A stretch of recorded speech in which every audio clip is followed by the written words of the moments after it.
Mr. President, I rise today to discuss the epidemic of suicide, a growing crisis that has devastated millions of families across our nation. Over the past 8 years, the rate of deaths by suicide in our country has tripled. Let me repeat that. It has tripled. And the problem is particularly severe among young adults. According to the Centers for Disease Control, for youth between the ages of 10 and 24, suicide is now the third leading cause of death. In other words, more of America's youth dies each year from suicide than from cancer, heart disease, AIDS, birth defects, stroke, pneumonia, influenza, and chronic lung disease combined. And this crisis shows no signs of abating. Consider that each day in our nation there are an average of over 5,400 suicide attempts by young people in grades 7 to 12. In my home state of Utah, the statistics are particularly alarming. Every 14 hours, a Utahn commits suicide, resulting in an average of 630 deaths each year. The problem is so acute in Utah now that Utah now has the fifth highest suicide rate in the nation. This troubling trend is particularly pronounced among Utah's youth. Even though Utahns from ages 10 to 17 comprise only 13% of the state population, they represent nearly 23% of all suicide attempts. Suicide is now the leading cause of death among Utah's teenagers. To stem the tide of teenage suicide in Utah, I convened a roundtable discussion in Salt Lake City last December that included community leaders, healthcare professionals, high school principals, and parents from across the state. There we discussed proven methods to destigmatize mental illness, a critical first step in addressing the suicide crisis. We also discussed the links between bullying and depression. In the effort to prevent teen suicide, the effect of bullying cannot be overlooked. A recent study in the Journal of the American Medical Association finds that kids who are bullied are more than twice as likely to consider suicide. In my home state of Utah, dozens of community leaders have drawn attention to the pernicious effects of bullying.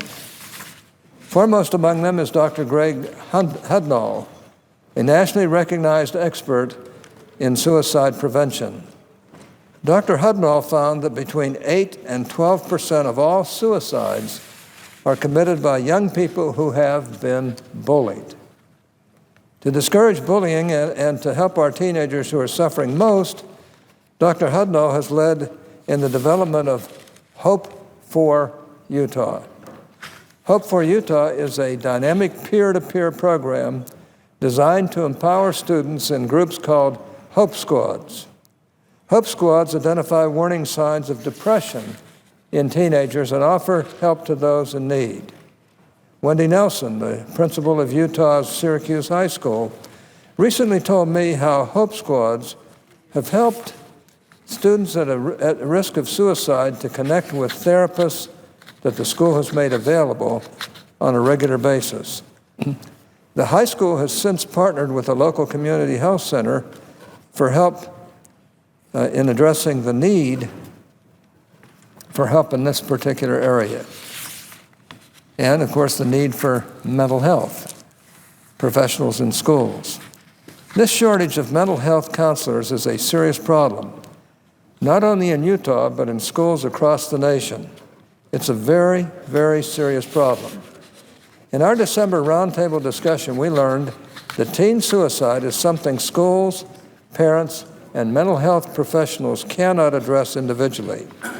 Instead, a continuum of care must exist for each child from the first day of school to graduation. We must all work together to ensure that our children feel safe. Educators play a vital role in maintaining an infrastructure of support for teenagers struggling with mental illness.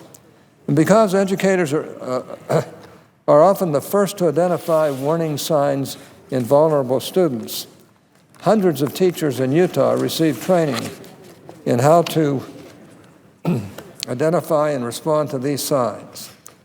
Once we know a teen is suffering, parents and mental health professionals can step in to provide ongoing care.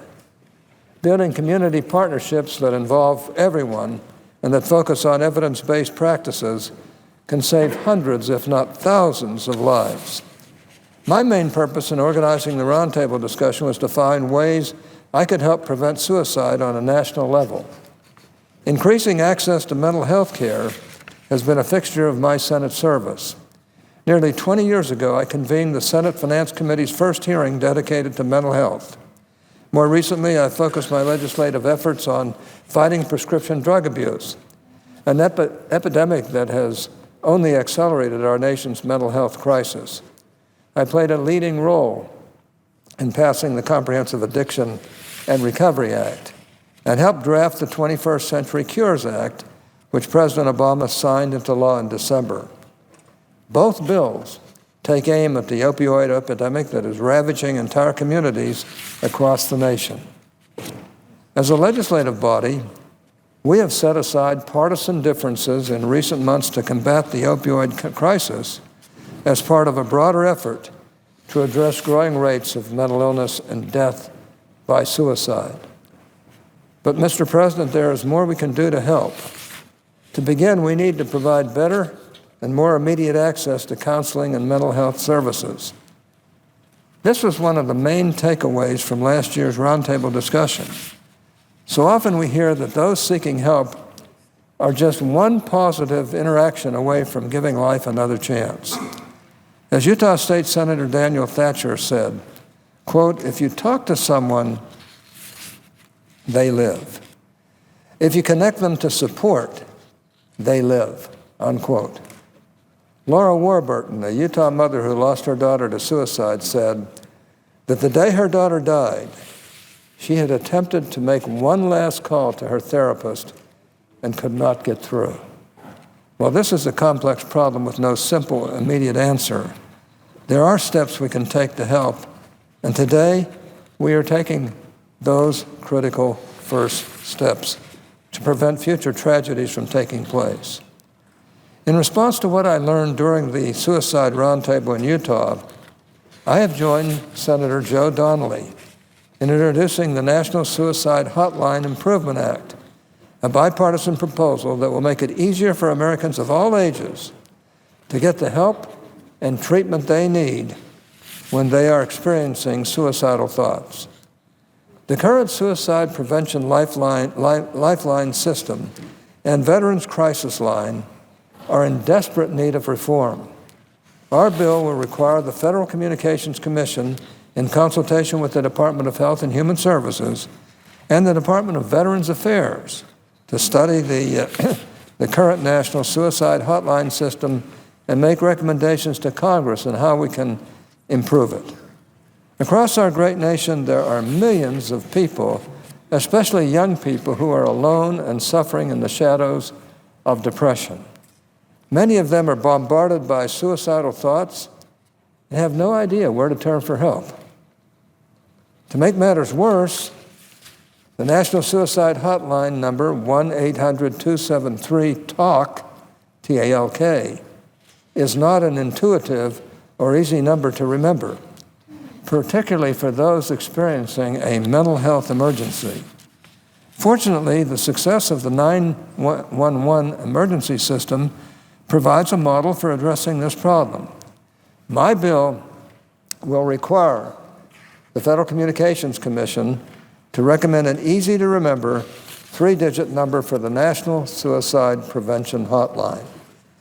I believe that by making the National Suicide Prevention Lifeline system more user-friendly and accessible, we can save thousands of lives by helping people find the help they need when they need it most.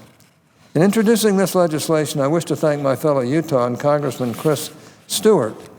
Congressman Stewart has been an invaluable partner in authoring some of the most important measures of this bill. Additionally, I would like to thank the American Foundation for Suicide Prevention. I also wish to express my appreciation for the support we have recruited or received from Utah's state legislature. Utah's Attorney General, the Utah Department of Health Services, as well as several groups from the law enforcement community. Mr. President, this proposal transcends party lines and stands to save thousands of lives. We cannot delay this effort to prevent suicide.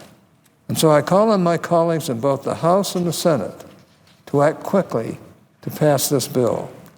Your support for this legislation represents your commitment to preventing future tragedies. I ask all of you today, regardless of your party affiliation, to co-sponsor this legislation. In doing so, you can help us help those who need our help the most. There is absolutely no time to lose. Mr. President, I suggest the absence of quorum.